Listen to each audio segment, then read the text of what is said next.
You're listening to the Agent and the Fan podcast with sports agent Chris Leible and fan Lou Columna. Welcome, everybody, to the Agent and the Fan podcast. I'm Chris Leible. I'm the agent. I'm here with my man, Lou Columna. He's the fan. What's up, Lou?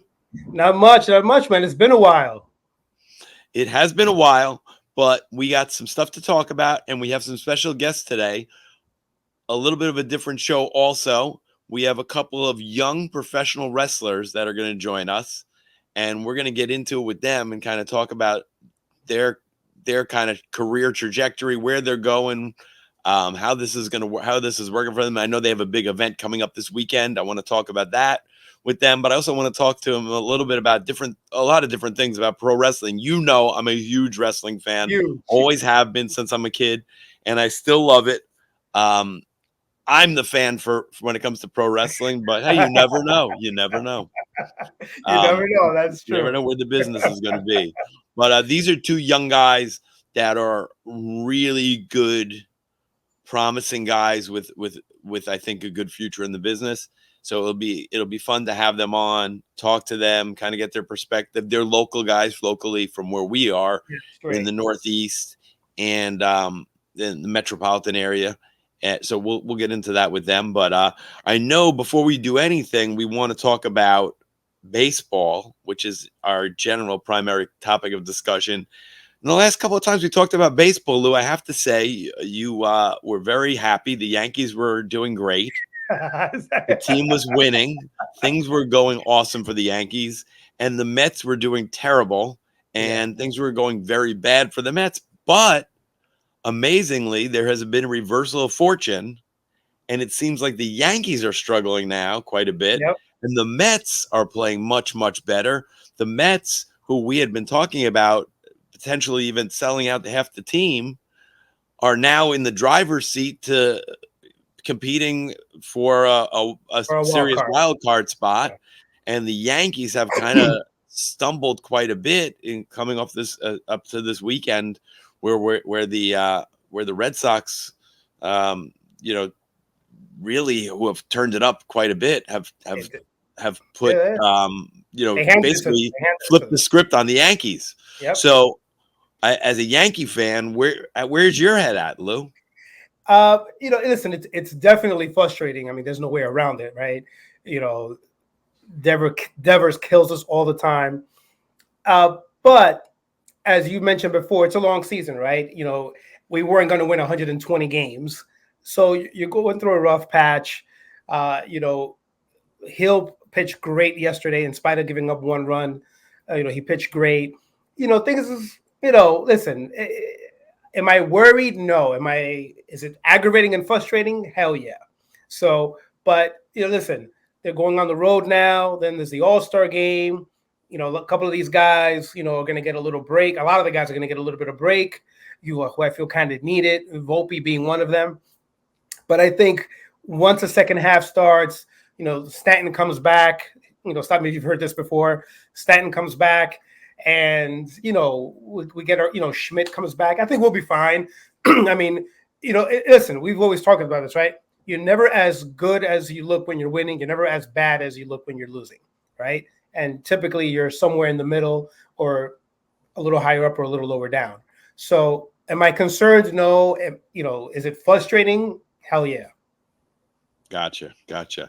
And the Mets, who everybody was saying they got to sell, this is over. And I told you, as you just referenced, it's a long season. You can't base the season on 2 months because it's way too long. And then as soon as the Grimace showed up, the Mets got hot. And they've been playing great. They've gotten right back into the race. They're competitive. I think they have some issues they're going to have to address if they really want to make a serious run at this. But I to your point, I mean, they definitely weren't as bad as they looked in May. But June was a great month for them, and July started off pretty decent for them too. A couple of up and down games, and obviously the Edwin Diaz suspension, which is a whole nother topic, definitely, kind of set them back a little bit. But I think they've kept their head above water. They're battling, and they're in a nice position now. And I think the front office has a chance at as depending on how things go over the next few weeks, to maybe make a few moves to bring in some veteran arms. I know in the past the Mets have done a really nice job of doing that. Going back to Omar Minaya, Sandy Alderson. So I would fully expect David Stearns to be able to go and do that and address those needs. And we'll go from there. One other thing, actually, somebody brought up to me the other day, which I hadn't heard this, but a friend brought it up, and it became a topic of discussion on my softball bench. I wanted to hear your thoughts on this. I haven't talked to you about this off the air either. Somebody mentioned the potential of a trade between the two teams. Jeff McNeil for Gleyber Torres. Oh man. The only thing that scares me about that, and I think and should scare the Met fan and should scare the Yankee fan, is that there's something in there in both these guys, right? These guys are not that bad. And do you want to trade Jeff McNeil and then he becomes that 300 hitter? You're like, what happened? Why didn't you do it for us? And then vice versa, we trade Gleyber and then Gleyber starts hitting home runs. It's not a bad idea. It's not a bad idea. Just to change of scenery, maybe gives these guys a jump start. And let's face it, Gleyber's not coming back to the Yankees next year anyway. No. So, well, that's the one thing I think would make it a little bit different, is that McNeil is owed a decent amount of money. You got to pick up a little bit of the salary. It might make, so they might have to do that. But I don't hate it. I don't hate it, but I think if I'm the Mets, I have to be looking at that second base market and see who's out there, who can help them, who's a guy. Obviously, Iglesias has come over and done a great job on and off the field. He's been, but you know what? But he's not a guy. No, as a role player. But I think if they could get another look, JD Martinez has been invaluable to the Mets. I mentioned that on the show a couple of times. That he was going to be once he came. He has been on and off the field. I think if the Mets could pick up a bat that could play regularly at second base, that would be a big lift to them. Even if it's not a full-term commitment, just to pick up somebody who's available, and you trade a couple of prospects for a prospect for. I think that would be a big need for them. I think the Mets could also probably use another outfielder.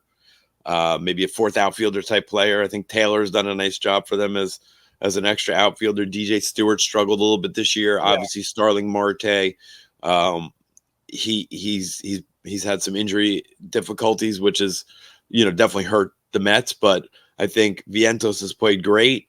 Lindor's has gotten hot. Pete Alonso's Pete Alonso. Alvarez being healthy has been really, at the end of the day, for me, the huge lift for the team. Without question. Nimmo hasn't had a spectacular year, but the guy's 50-something RBIs, and I mean that's pretty good for somebody who's not a big home run hitter. So he's been very clutch performer. So I think and Bader's been done a pretty decent job for them too. But I think they could definitely use a little lift in the outfield, second base, and then the big thing would be the bullpen, just fortifying the bullpen with arms, because I think they've used the arms quite a bit. I think the question for both teams is, what do you have internally, and what are you willing to get in the trade market, and what are you willing to give up? Yeah, I think the Mets gave up a lot. The Mets gave up a lot of guys, and I think that, the Mets got a lot of guys last year, so they have some pieces in place, and I think they got to make a run at it if they're there. There's no, they have to go for it. So why not take a shot at it and see if you can get lightning in a bottle somewhere. So we'll see. I think that'll be interesting. That's the Mets and Yankees. I know there's another thing you wanted to talk about. I have thoughts on it too. We have the guests coming up in a few minutes, but let's get down to business here real quick. Go ahead. Just take the floor here. Bronny James, man. I have so many thoughts about this. Similar thoughts to one of our future guests. What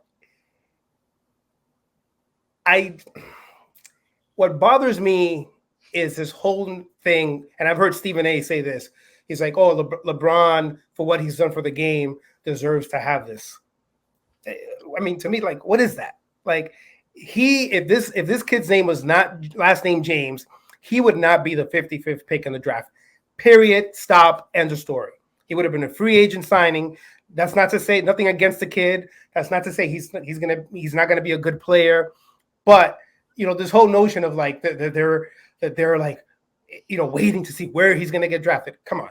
I mean, it was written in stone. He was gonna get drafted by the Lakers. The kid signed a $7.9 million guaranteed contract. Don't tell me that has nothing to do with his father.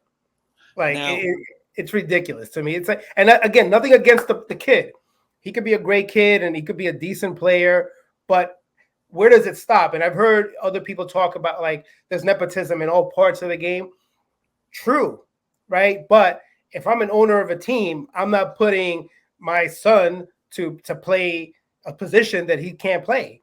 You know what I mean? It's one thing to put him in the front office and give him a position of whatever to start out and see how he does, as a lot of these team owners do, right? But it's a different thing when you as a player can manipulate where your son is going and playing and all that other stuff. No, I hear you. I think, listen, it's a very tricky situation. I not a huge fan of the dad. I think it's an interesting story, in that we had something with going back to the Griffeys. And this is not the Griffeys. But this is, I agree. Now, obviously, LeBron, whether you like him, don't like him, what you think of his game, the things he does on the court, off the court, I think obviously you have to give him props. He's been a great player. He's a great ambassador of the game. A great ambassador of the game. And really, you got to give him credit. The guy is 40 years old and he's so durable. He never misses a game. And he's always out there. And, you got to, so you give it up for him. But, somebody brought it up to me and said, hey, what was it like with the Griffeys? And I was like, it's a completely different situation. Ken Griffey was the clear and away. Ken Griffey Jr. was the clear and away best player coming through. Everybody knew it. Everybody knew he was going to be a future superstar. Obviously, he was in the big leagues, at 19 years old, 19, which doesn't happen, generally speaking. But the dad was a good player for a long time. Was on the end of his career, and they brought him in to kind of help him and be a part of it and show him the ropes and all those things. It was a lot different scenario. This is like you said. I mean, I think there was another player on the USC team who averaged like 17 points a game and put up very good numbers and wasn't even a thought to get drafted. This guy DJ Burns, I'll just use an example, who pretty much willed North Carolina State to the Elite Eight. Just signed a contract with the Cavs as a free agent, like, a week or so after the draft. And, if you look at his impact and what he did, and I'm not an NBA scout and I don't, pretend to be, but DJ Burns, I could see him being a potential guy who could maybe help a team in the NBA. He's a big, giant kid, heavy set kid who you just basically put a team on his back and did a great job. I wouldn't be shocked I wouldn't be surprised if he never made it, but I wouldn't be shocked if he ended up becoming a good NBA player for a long time. Bronny James, like you said, if his name wasn't LeBron James Jr., it's not even. The other thing that bothers me is, again, I'll go back to Stephen A. talking about like LeBron deserves it. No player in any sport is bigger than the game. Period. The game will continue after LeBron leaves. It continued after Jordan left. No players, and this is thing like that. It's LeBron. I'm like, no, who cares that it's LeBron? You know what I mean? And the Lakers to me they are a class organization, but this is ridiculous. I mean, even watching the press conference where you see JJ Redick talking about Bronny, like, what if he's so great? Why wasn't he a first round draft pick? Why didn't you take him with the 17th pick? Right? Like, it's ridiculous. And like, well, listen, there's a lot of guys in the NBA who make impact from the second round, without question. Draymond Green being one of them recently. I mean, it remains to be seen what he does. I think a lot of people feel like he's not going to be an impact player in the NBA level, and I would probably be one of those people. But again, we will see. Time will tell how this plays out. But I understand the topic of discussion.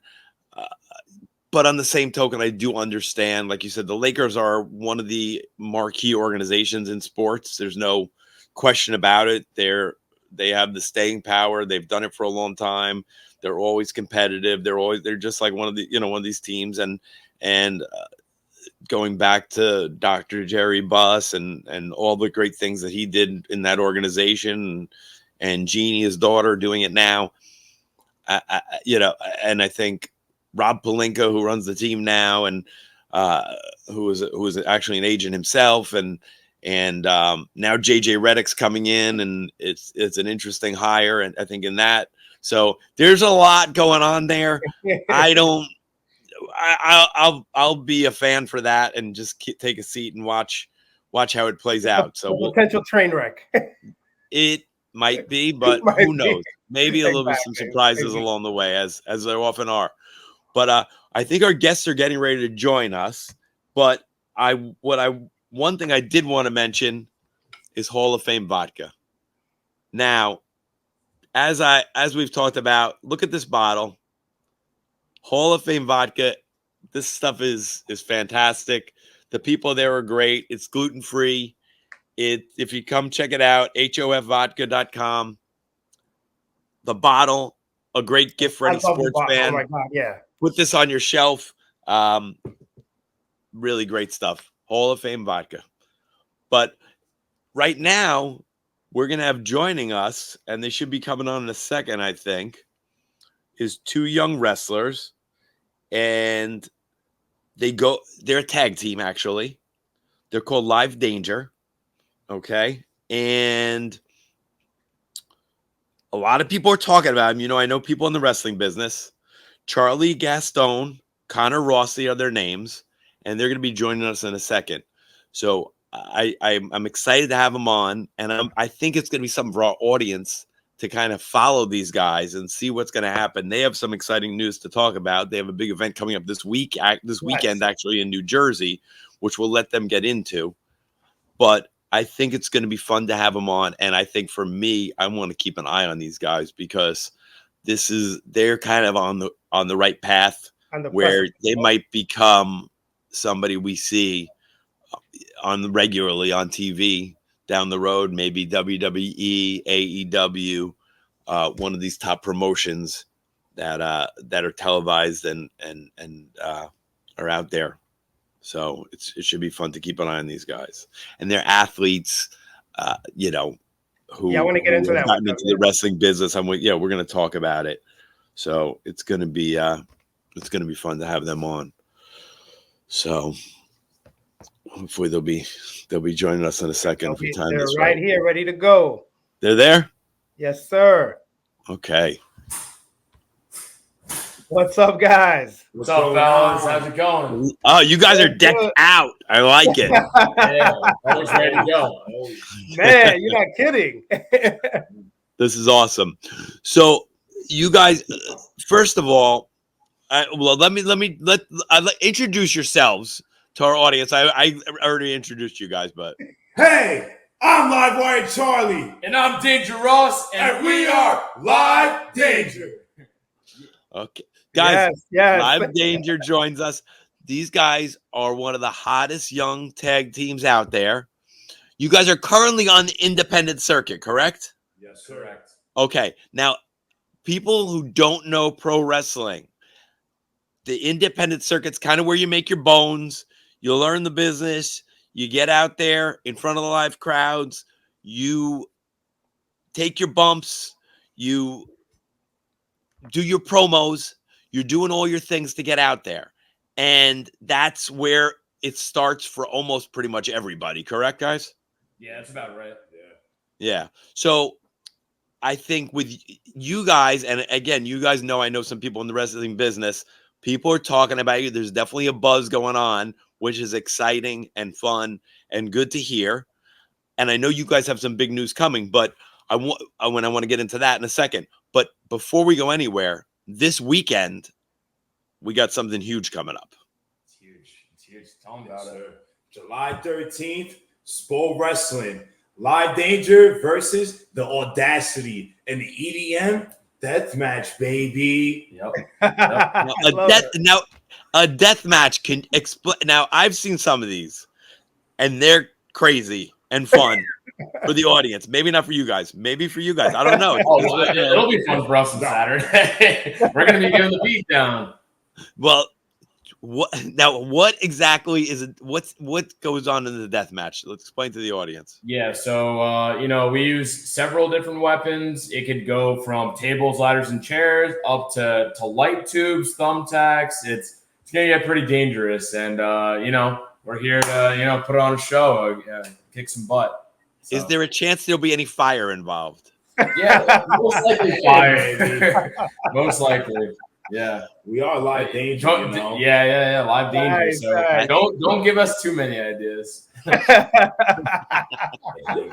No, I have the ambulance write on it down site right now. Yeah, write that down. it's crazy because obviously UFC has become so huge. As I was a kid, like boxing was like a very, very big sport. It's kind of fallen behind UFC.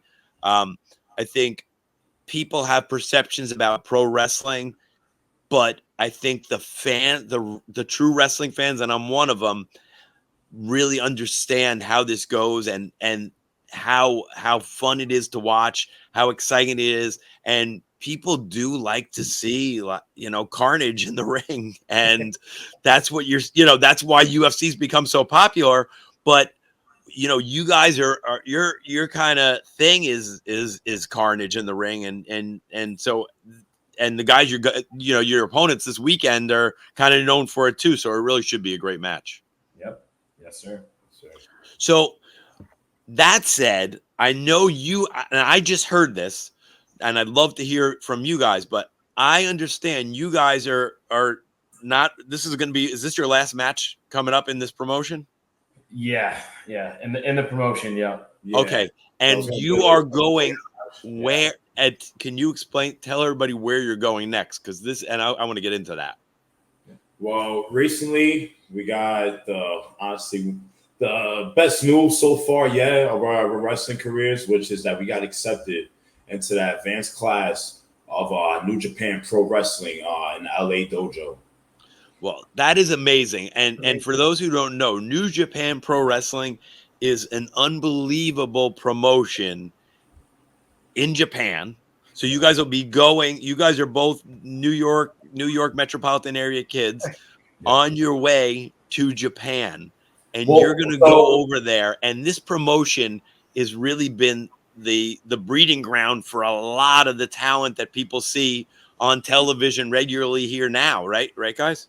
Yeah, that's right. And it's like so many guys who used to be in WWE, like Chris Benoit, like Brock Lesnar, like they all got reps at New Japan. So they have a great system over there. So when we were deciding, what's the best way to advance our career, that's a great way to meet some great trainers, get some great experience. And recently AEW is great ties with them. So, if we want to get on TV, that's one of the best chances of getting a contract for us. It's good exposure. No, it's one of those things that we talked about. We don't want to let it to be a would have, should have, could have, but we didn't do it.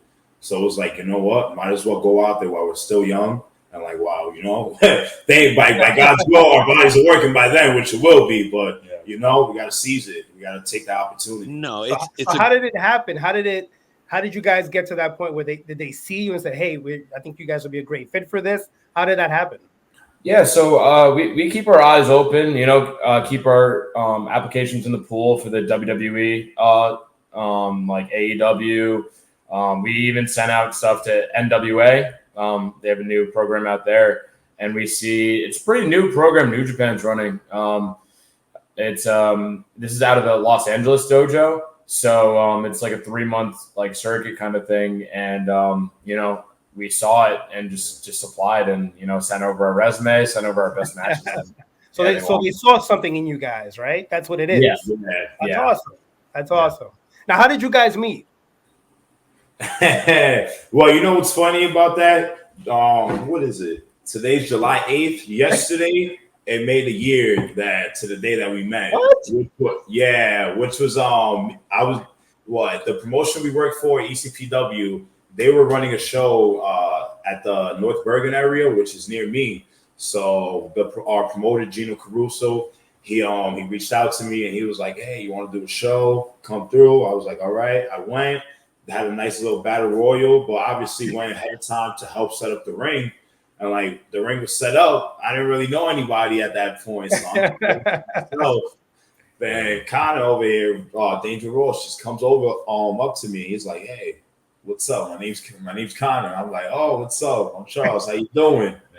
And we go started from there and a little chit chat. And then that's when, after the battle royal, my promoter comes up to me and he's like, "Hey, where you been? I want you to start coming around more."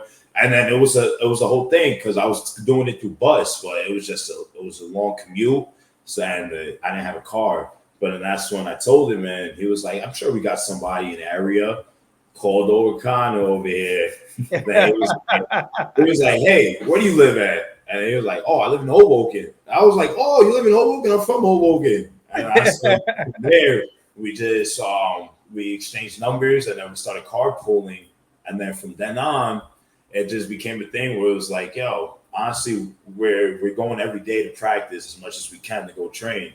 So it was like, why not? You're down to just go or at the same time so we can train together. And then he was like, yeah. So that's how we did it. And then I don't know if you know, like, there's an old tag team. It's called the World's Greatest Tag Team. Kurt Angle ran it with Shelton Benjamin, Charlie Haas. And then Gino just kept on looking at us. He's like, "World's Greatest Tag Team. World's Greatest Tag Team." And then, we started tagging together. And, we've been running it up. So That's amazing. So there has to be a chemistry, right? Where you know where you guys are within the ring. How does that work in this environment? Yeah, so tag team wrestling is completely different because, you could have the one-on-one stuff, but having two more people in the match, we could do like more power moves and stuff like that. Opens up a whole different like portal to like a style of wrestling, and it's more about teamwork. And we both come from football backgrounds, so that's ingrained in us. So I think that's why we're such a great team together. And we get it more than like ever. It's like, wow, you guys are really like on the same page, and I think that what makes us great. And it's like we're not a tag team that was just thrown together. Like you have one singles guy, boom, you guys are together. We actually started the whole way through. Like we learned the same amount at the same pace, same time. And then on top of that, we have a genuine brotherhood. Like, this is my brother right here. Yeah. Outside of wrestling, we're boys 24/7. We're around each other. Yeah. And that was something that was told to us. So it was like, you know what? Let's do it. But little by little, we just got tight with each other. No, but it's true. And in wrestling, if you look at the top tag teams of all time, whoever it was, whether you go back to the Wild Samoans or the Road Warriors or, New Day, nowadays, or these guys all had a special chemistry that just works. Because the one thing I'm going to say about wrestling fans is that wrestling fans, people say stuff about wrestling and whatever they're going to say, but wrestling fans are real. They're as real as you can get. So if they feel like you're jamming something down their throats, they don't like it. Yeah. They want real. So if you guys have a real chemistry, they will see that and feel that, the fans. Correct? Right, guys? Yeah, 100%. And our energy when we're coming out, it's like it's on the same wavelength. So just going off what you're saying, it's just like you can feel that energy when you're at a live wrestling show and be like, it all comes together. Yeah. Yep. No question about it. So of the two, who has more charisma of the two? Oh, no. We have to see.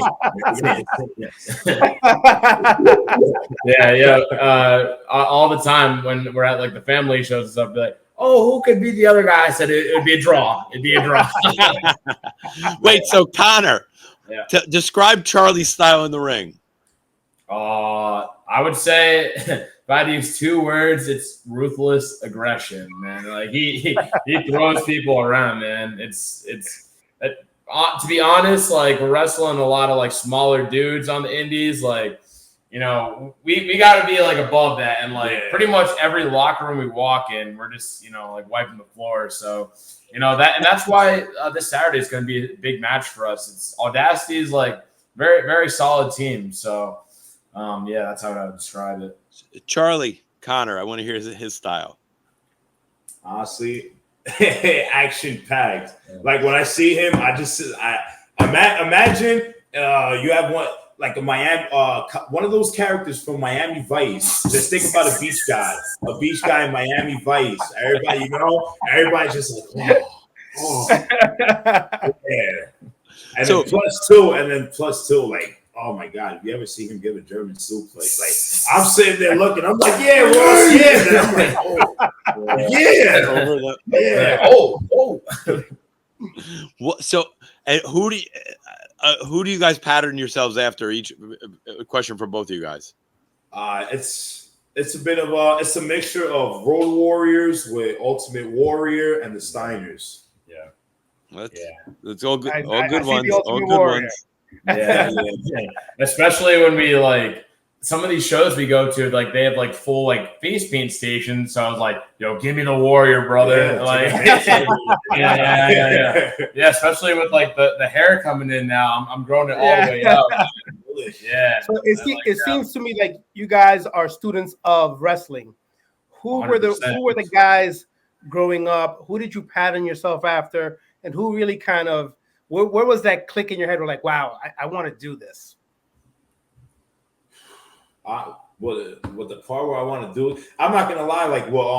Like as growing up as a kid with wrestling, I was always around it because my dad, like him watching it and doing wrestling moves on me as a kid, and then my sister actually used to watch it, so we shared the same room. So I'll be in the room and she had control of the TV, so I'm watching it.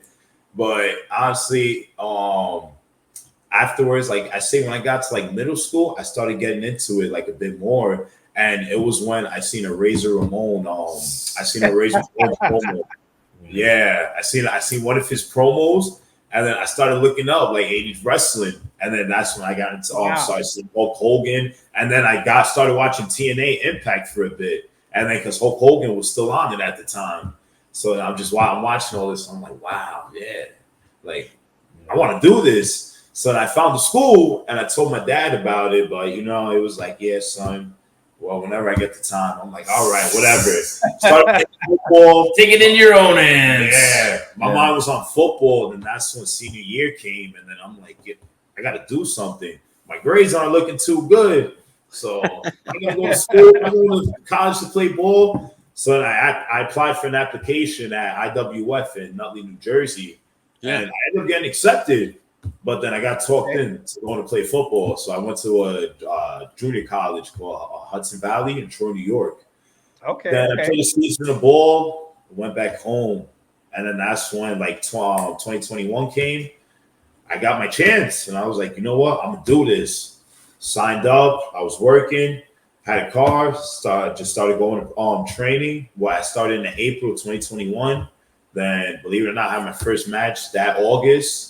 And then I had my second one that November, and then I just took a little break for like about a year, and then that's when I started up February of 2023, and then I've been at it ever since. So you're relatively new to this, so you're literally growing every day and getting better every day. So that really the sky is the limit for you. Yeah, and it's like our promoter, Gino, he runs so many shows a year. He runs like hundreds of shows, and that's why even since we've been a tag team, it's been like a year since we met, and we've had like over 100 matches together. Just amazing. It's great. It's great, bro. Yeah, and it's crazy because at the time it was like we kept progressing, but at the earlier days of us starting up our tag team, we'll be talking about it throughout the car rides, like, oh, I can't wait to work this show. I can't wait to work on this promotion. And then we even had promotions that we had as how would you say, what's the word for that? What? As like future promotions that we want to be on. Oh, like our bucket list. Yeah, we had as a bucket list promotion.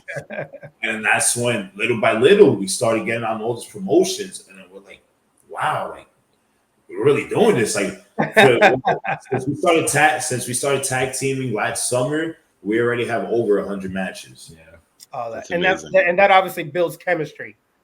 Yeah, 100%. And it's like that's the thing about like working the indies. It's getting reps in front of like different kinds of crowds because you know we've already been all over the East Coast, and it's like just working different kinds of shows. And by the time you get to like WWE for say, then you need to be able to work different crowds. Like you won't be like shy, nothing. You know, and then you know what angles to turn to for the camera, how like you know when to do a move, like where to hit it at. You know, like it's little stuff like that. And two, we always make sure we watch film after all our matches. We'll sit there on our car rides home, and even afterwards, days later, for a whole week, we'll just keep looking back at the films. And then once we make like highlight tapes, that's even more film time. And we're like, all right, what could have we done here? Yeah. What should have been done better? There's no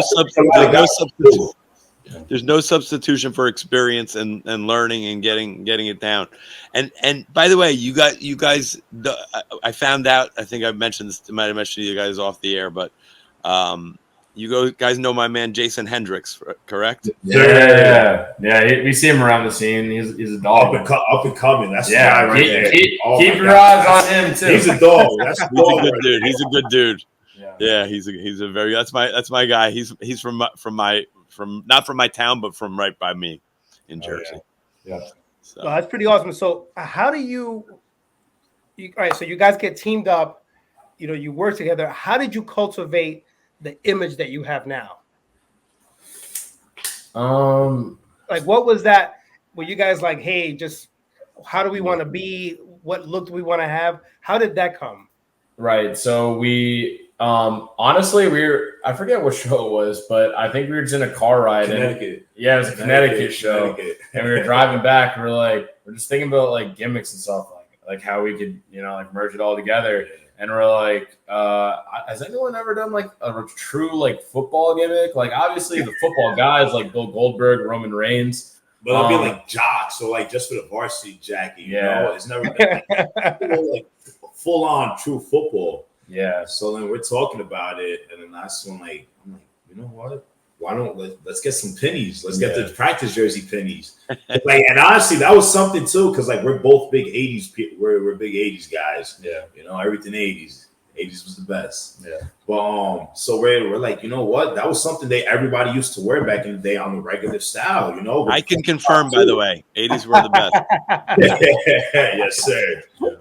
So we started pretty much at that point. We started with this, and then from there, I was already wearing the face paint. So then I was like, you know what? Yeah, throw the face paint on. But then it was like the little details were like, all right, his color's orange because he was wearing the orange and I was wearing the blue. Yeah. So I got blue and white. He got we got the black. New York Knicks colors. Yeah, right. Knicks tape. So and those are your colors, right? Okay. Yeah, and then little by little it just started building up from there. Yeah. No, that's awesome. Pretty dope. Yeah, it was pretty dope. That's very cool. The one thing about wrestling, I think, and you guys know this already because you are historians, and you know, you always have to reinvent yourself. You always have to have your minds always have to be going to create these characters or whatever it is. If you look at some of these people, the people that have lasted the longest and hung around and be able to, you know, make huge careers for themselves, whether it's a Jericho or a Kurt Angle or a Stone Cold, or, you know, even now we're seeing some of these Roman, they're always change, you know, keeping it fresh. And because the wrestling fans want to see fresh and new. So listen, you guys are smart. You're cool. You're athletic. You have all these things going for you. I'm excited to see where this is all going to go for you guys. I'm excited for Saturday night in New Jersey, which we'll post on our socials, and you guys should definitely jump on that. And I'm really excited for New Japan and how this is going to go. You guys got to make sure you keep us updated. We're going to keep our audience updated because this could be really exciting for us. But we really appreciate you coming on, joining us. And then I'm hoping maybe the next time we have you on, maybe when you come back and once you hopefully sign and get on TV nationally here in the United States and all around the world, hopefully, God willing, knock wood. Yeah. Sure. Yeah. 100%. No, I appreciate you guys having us on. And there's definitely going to be a lot more we're going to be talking about next time. But, you know, Bro just turned 24. I'm 23. You know, we're going to be around next at least 20 years. So there we go. Well, make sure you take care of your bodies. Yeah. Make good decisions. And we'll see you guys soon. But thank you so much for joining us today. Yeah. Appreciate it, thanks, guys. Thank you. Take care, man. Peace.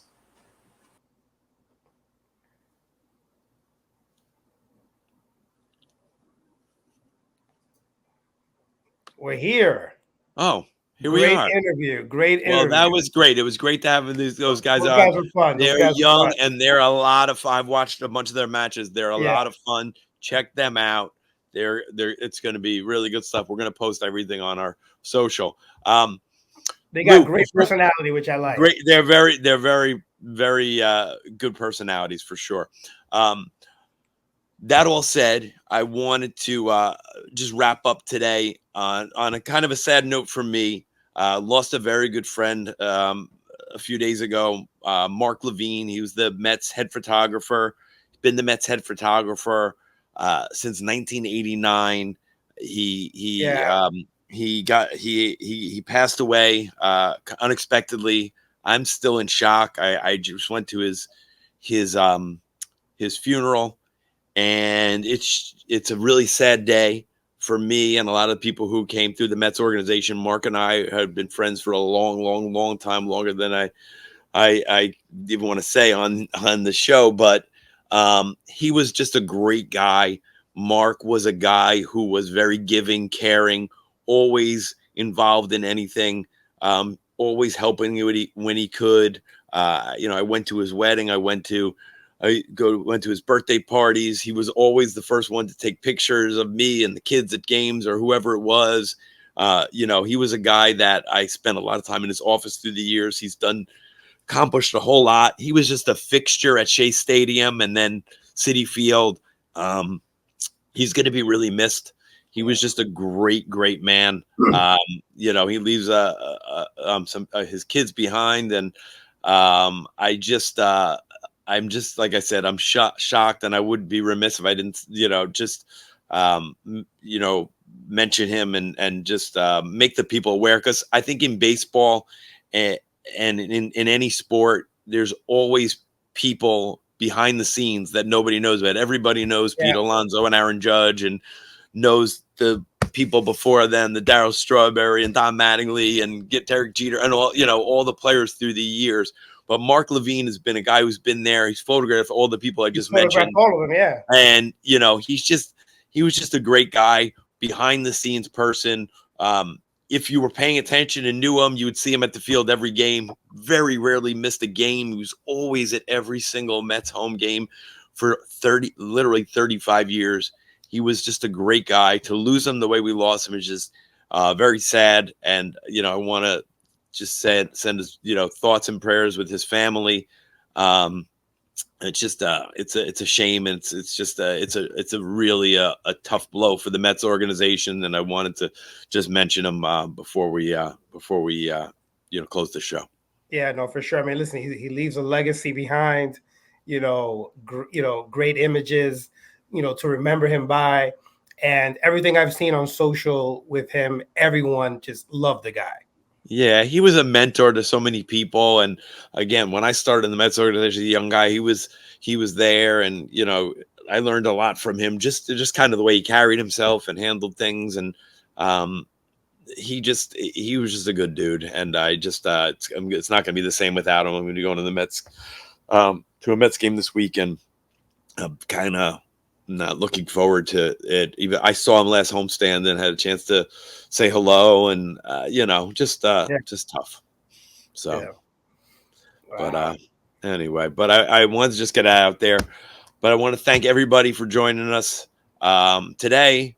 Thank you so much to our special guest. Live Danger, baby. Live Danger. They got big things ahead of them. Yes, And sir. we're going to see you guys again very soon. Thanks for watching and tuning in. And we'll then take care, everybody. All-Star game next week. Take care.